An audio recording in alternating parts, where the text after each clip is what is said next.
Hello friends, मैं Manoj Kumar Singh online RK classes में आपका स्वागत करते हैं। इस वीडियो में हम लोग देखने वाले हैं एडुटोरिया 5000 प्लस वस्तुनिष्ठ समान अध्ययन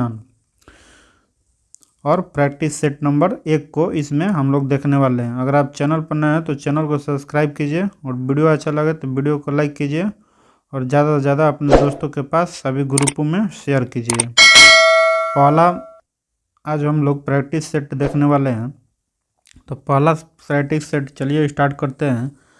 पहला क्वेश्चन कह रहा है, भारत के साथ व्यापार करने का चार्टर महारानी एलिजाबेथ द्वारा कब दिया गया था? तो इसका आंसर होगा 31 दिसंबर 1600 ईस्वी को। नेक्स्ट क्वेश्चन है, भारतीय राष्ट्रीय आंदोलन के प्रारंभ से ही उग्र राष्ट्रवादियों का भी वर्ग था, इनमें से कौन शामिल नहीं थे? यानी कि उग्र राष्ट्रवादी कौन नहीं थे इसमें? तो गोविंद रानाडे। राष्ट्रवादी उग्र राष्ट्रवादी कौन कौन थे? तो बाल गंगाधर तिलक थे, लाला लाजपत राय थे और बिपिन चंद्रपाल थे। नेक्स्ट क्वेश्चन है, 1916 में कांग्रेस और मुस्लिम लीग के बीच लखनऊ समझौता हुआ, उसमें कौन सा परिणाम के बाद घातक सिद्ध हुआ? तो इसका आंसर होगा कांग्रेस द्वारा मुसलमानों के प्रति संतुष्टिकरण की नीति का प्रारंभ करना। अब इसमें कांग्रेस की बात आया और मुस्लिम लीग के, तो मुस्लिम लीग यानी कि कांग्रेस का, तो कांग्रेस की स्थापना जो हुआ था 1885 ईस्वी में। 1885 ईस्वी में ए हुम द्वारा किया गया था। ए हुम का फुल फॉर्म होता है एलन ऑक्टेवियम हुम। और कांग्रेस की स्थापना जो सबसे पहले ए हुम किए थे भारतीय राष्ट्रीय संघ के नाम से, जिसे दादा भाई नौरोजी के कहने पर इसका नाम क्या पड़ा था? भारतीय राष्ट्रीय कांग्रेस पड़ा। और मुस्लिम लीग की स्थापना 1906 ईस्वी में 1906 ईस्वी में हुआ था। कहाँ हुआ था? ढाका में। और इसका हेडक्वार्टर कहाँ था? लखनऊ में था। और इसके संस्थापक सदस्य कौन कौन थे? तो मोहम्मद अली जिन्ना थे, सलीमुल्लाह खां थे, हम आगा खां थे। नेक्स्ट है, व्यक्तिगत सत्याग्रह किस गवर्नर जनरल के काल में हुआ? व्यक्तिगत सत्याग्रह, तो व्यक्तिगत सत्याग्रह जो हुआ था 17 अक्टूबर 1940 ईस्वी को हुआ था। इसके प्रथम सत्याग्रही आचार्य विनोबा भावे थे और दूसरा सत्याग्रही पंडित जवाहरलाल नेहरू थे और तीसरा सत्याग्रही ब्रहदत्त थे। जो तीसरा सत्याग्रही थे, जो अभी 66 है नहीं कि 67 बीपीएससी में पूछा था, 67 बीपीएससी में प्री में। इसका आंसर होगा व्यक्तिगत सत्याग्रह लॉर्ड लिथुगो, जो 1940 में हुआ था।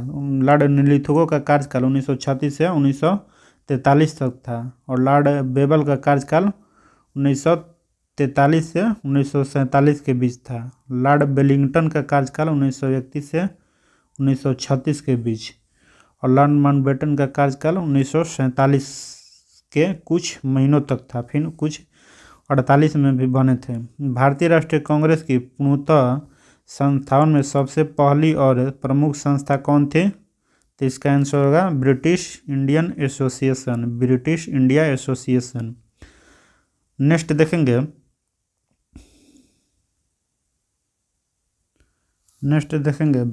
साइमन कमीशन की सिफारिश के संदर्भ में निम्नलिखित में कौन सा कथन जो है सही है? तो साइमन कमीशन का गठन कब हुआ था? तो 8 नवंबर 1927 ईस्वी को 1927 ईस्वी को भारतीय यानी कि साइमन कमीशन का नियुक्त किया गया था। या साइमन कमीशन कब गठन किया गया था साइमन कमीशन के? तो 8 नवंबर 1927 को। या भारत कब आया था? तो 3 फरवरी 1928 ईस्वी को भारत आया था। इसमें क्वेश्चन का आंसर होगा साइमन कमीशन की सिफारिश के संदर्भ में निम्नलिखित में से कौन सा एक कथन जो है सही है? तो इसका आंसर होगा ऑप्शन नंबर 3, यानी कि इसके केंद्र में द्विसदनात्मक विधायिका के उन्मूलन का सुझाव दिया था। नेक्स्ट है, दादा भाई नौरोजी को ब्रिटिश ऑफ हाउस कॉमन के लिए चुने जाने वाले पहले भारतीय थे। उन्होंने किस पार्टी से टिकट का चुनाव जीता था? तो इसका आंसर होगा लिबरल पार्टी। दादा भाई नौरोजी को grand old man of India कहा जाता है। भारत में हुण पर प्रथम आक्रमण किस शासक से के समय हुआ था? तो इसका आंसर होगा स्कंदगुप्त। और स्कंदगुप्त का एगो लेख है भित्रीय स्तंभ लेख। क्वेश्चन पूछेगा भित्रीय स्तंभ लेख किस शासक से संबंधित है? तो स्कंदगुप्त से, जिसमें हुणों का आक्रमण की जानकारी मिलता है। नेक्स्ट क्वेश्चन देखेंगे, ऐहोल अभिलेख किसे शासक से संबंधित है? तो इसका आंसर होगा पुलकेशिन द्वितीय। ऐहोल अभिलेख किससे संबंधित है? तो पुलकेशिन द्वितीय से। नेक्स्ट क्वेश्चन है, सत्यमेव जयते किस उपनिषद में लिया गया है? तो इसका आंसर होगा मुंडकोपनिषद। सत्यमेव जयते किससे लिया गया है? तो मुंडकोपनिषद से। और कठोपनिषद में किसका वर्णन किया गया है? तो नचिकेता तथा यम का संवाद। नचिकेता तथा यम का संवाद किस में मिलता है? तो कठोपनिषद से। ईशोपनिषद से। ईशोपनिषद ऑप्शन नंबर बी, यानी कि ईशोपनिषद में किसका मिलता है? तो गीता का निष्कर्ष क्रम का पहला विवरण मिलता है, क्रम। नेक्स्ट है महावस्तु महात्मा बुद्ध का जीवन वृत्तांत इनमें से किस शाखा से संबंधित है? तो इसका आंसर होगा महायान। यानी कि गौतम बुद्ध जो थे, यानी कि बुद्ध धर्म जो था दो वर्गों में बटा था, एक महायान और दूसरा का हीनायन। तो इसका आंसर होगा महायान। नेक्स्ट है, अकबर द्वारा बनाए गए उपासना भवन का क्या नाम है? अकबर द्वारा बनाए गए उपासना भवन का क्या नाम है? तो इसका आंसर होगा इबादत खाना। नेक्स्ट है, सुप्रसिद्ध संगीतकार तानसेन और बैजू बावरा किसके शासनकाल में सुविख्यात थे? तो इसका आंसर होगा अकबर के शासनकाल में तानसेन और बैजू बावरा रहते थे। Next question, new castle fort जो दुनिया का सबसे बड़ा कोयला निर्यात बंदरगाह है, यह किस देश में स्थित है? तो इसका आंसर होगा ऑस्ट्रेलिया। नेक्स्ट क्वेश्चन देखेंगे, देशांतर रेखा के संबंध में कौन सा कथन सही है?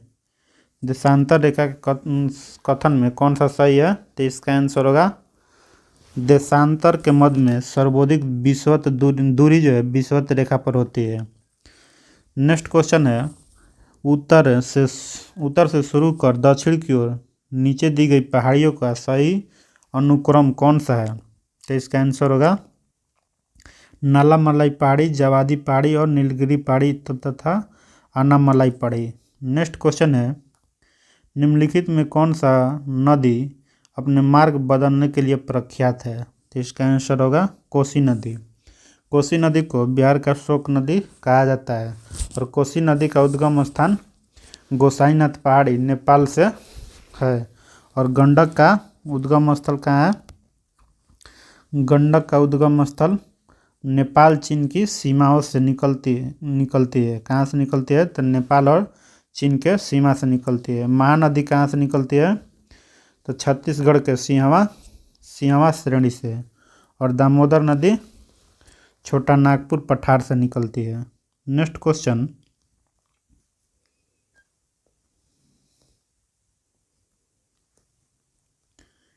किस मृदा प्रारूप में लोहे के अतिरिक्त मात्रा के कारण अनुर्वरक हो जाता है, यानी कि उर्वरकता उसमें खत्म हो जाती है? तो इसका आंसर होगा लेटराइट मिट्टी में। नेक्स्ट क्वेश्चन, प्रकाश के संबंध में कौन सा कथन सत्य है? प्रकाश के कथन में कौन सा कथन सत्य है? तो इसका आंसर होगा ऑप्शन नंबर डी, यानी प्रकाश जो है एक विद्युत चुम्बकीय तरंग है। बिल्कुल सही है। यह एक कण प्रकृति होता है, ये भी सही है। इसका ऊर्जा एक रूप होता है, ये भी सही, यानी इसका आंसर होगा ऑप्शन नंबर 4।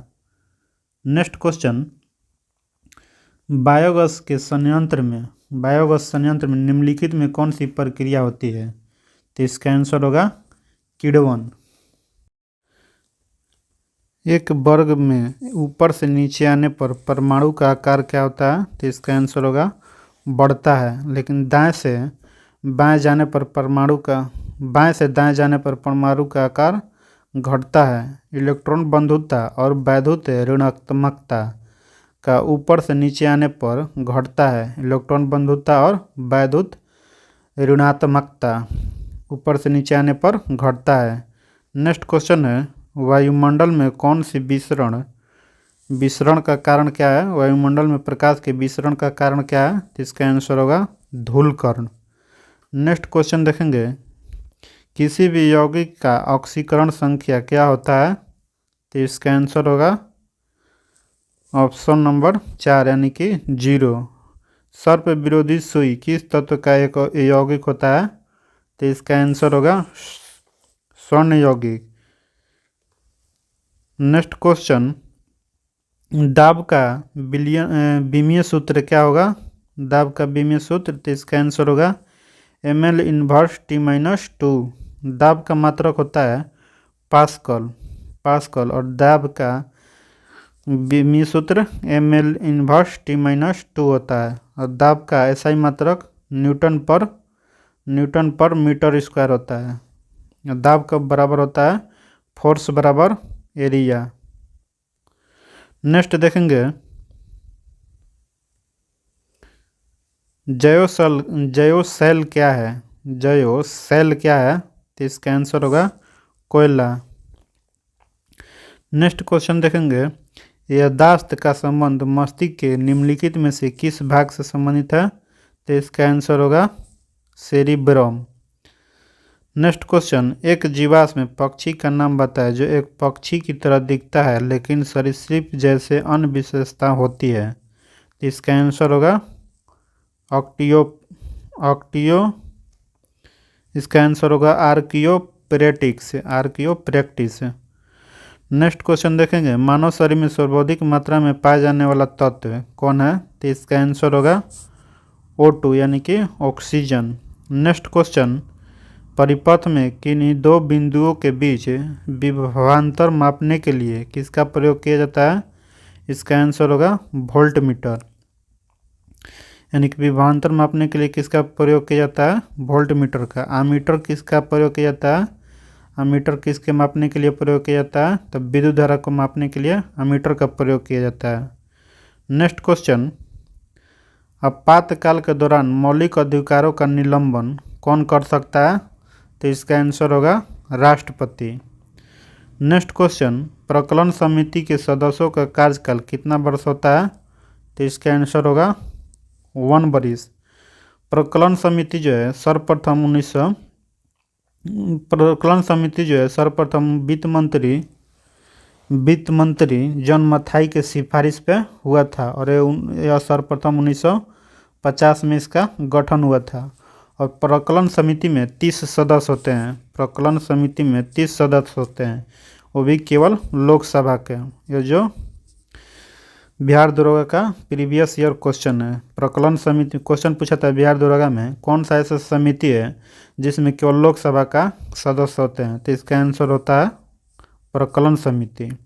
नेक्स्ट क्वेश्चन, निम्नलिखित में से किसके अनुमोदन से भारत के संचित निधि से पैसा निकाला जाता है?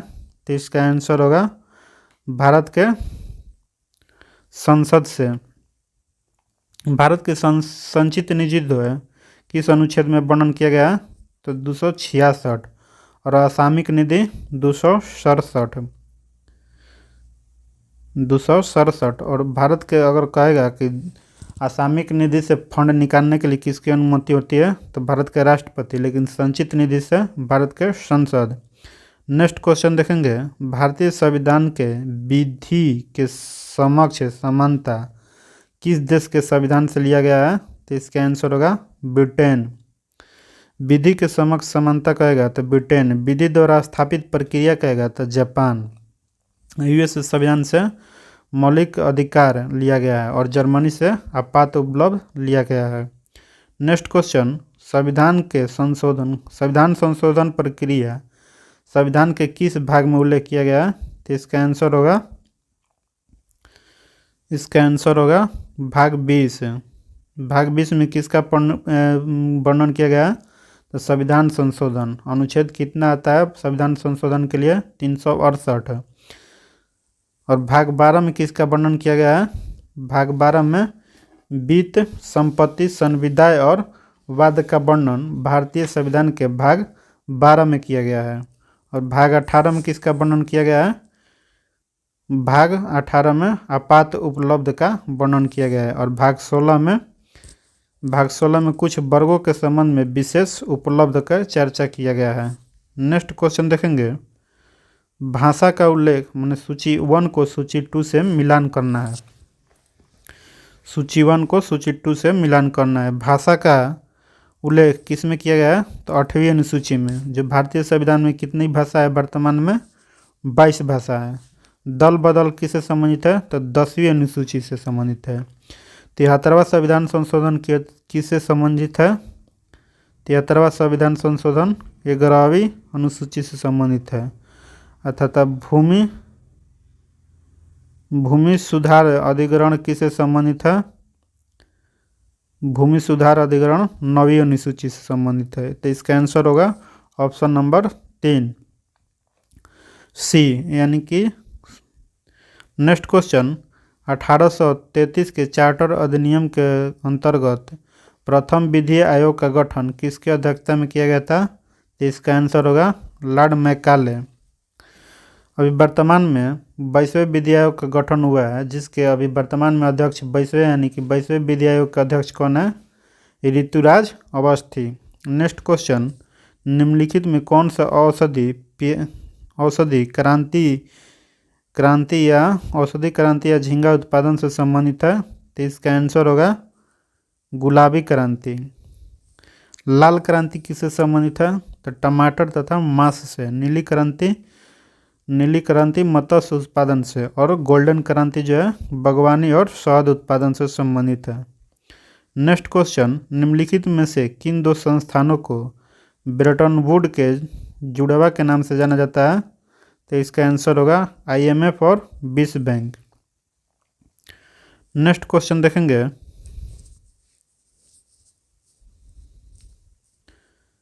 भारत के किस वर्ष भारतीय रिजर्व बैंक का राष्ट्रीयकरण किया गया था? तो इसका आंसर होगा 1949 ईस्वी को। आरबीआई की स्थापना जो हुआ था कब हुआ था? 1935 ईस्वी में। SBI का कब हुआ था? तो 1955 में। और 14 को बैंकीकरण का राष्ट्रीयकरण कब हुआ? 14 को बैंक का राष्ट्रीयकरण 1969 ईस्वी में। हिंदू राष्ट्र का विचार मूलतः किसका है? तो इसका आंसर होगा हिंदी राष्ट्र का विचार किसका है? तो इसका आंसर होगा BD सावरकर। भारत में आयकर कैसा है? तो प्रत्यक्ष और प्रगतिशील। नेक्स्ट क्वेश्चन, कुचिपुड़ी किस राज्य का प्रसिद्ध लोक नृत्य है? तो कुचिपुड़ी जो है आंध्र प्रदेश के लोक नृत्य है। हिमानी उत्तम पर्व का संबंध किस खेल से है? तो इसका आंसर होगा मल्लखम्ब से। नेक्स्ट क्वेश्चन, निपख आंदोलन के प्रणेता कौन थे? तो इसका आंसर होगा दादू दयाल। नेक्स्ट क्वेश्चन, डकमा किसके लिए चलाया गया? डकमा सिक्का किसके लिए चलाया गया था? यानी कि डकमा सिक्का जो है किसने चलाया था? तो इसका आंसर होगा ग्रीकों ने। नेक्स्ट क्वेश्चन, बाढ़ के दौरान हर वर्ष एलुवियम का जमाव जो मिट्टी की उर्वरकता को बढ़ाता है, इसका आंसर होगा खादर। इसमें क्वेश्चन पूछता है कि नए जलोढ़ मिट्टी को किस नाम से जाना जाता है? तो इसका आंसर होता है खादर। और पुराने जलोढ़ मिट्टी को भांगर कहते हैं। वह समुद्री सीमा जहाँ तापमान तेजी से कम होता है क्या कहलाता है? तो इसका आंसर होगा थारकोलाइन। नेक्स्ट क्वेश्चन, बेमेल मापदंड संबंधित है तो बैंकिंग क्षेत्र। नेक्स्ट क्वेश्चन देखेंगे, इंग्लिश में पहली बार औद्योगिक क्रांति शब्द का प्रयोग किसने किया था? तो इसका आंसर होगा अर्नोल्ड टॉयम्बी।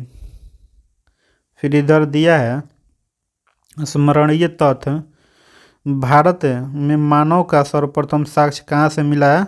तो नर्मदा घाटी से, सिंधु घाटी के नर्मदा घाटी से मिला है।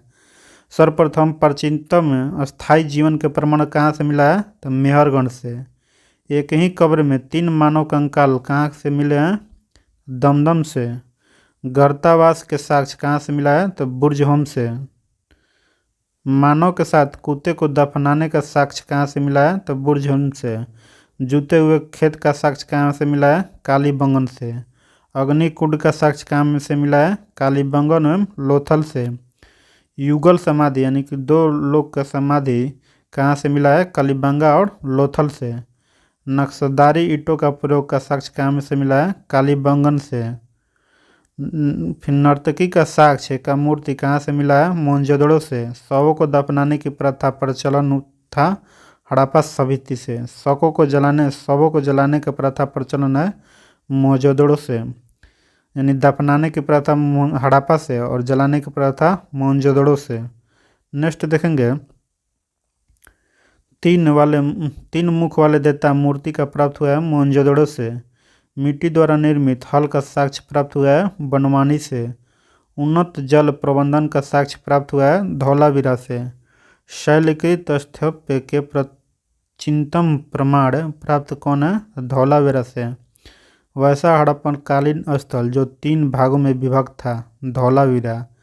कृषि का प्रथम साक्ष्य कहाँ से मिला है? मेहरगढ़ से। चावल का प्राचीनतम साक्ष्य कहाँ से मिल रहा है? कोल्डियावा से।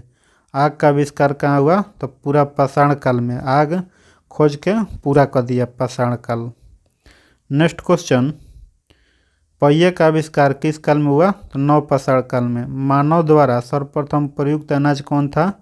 जौ। मानव द्वारा सर्वप्रथम प्रयोग में लाया गया धातु तांबा था।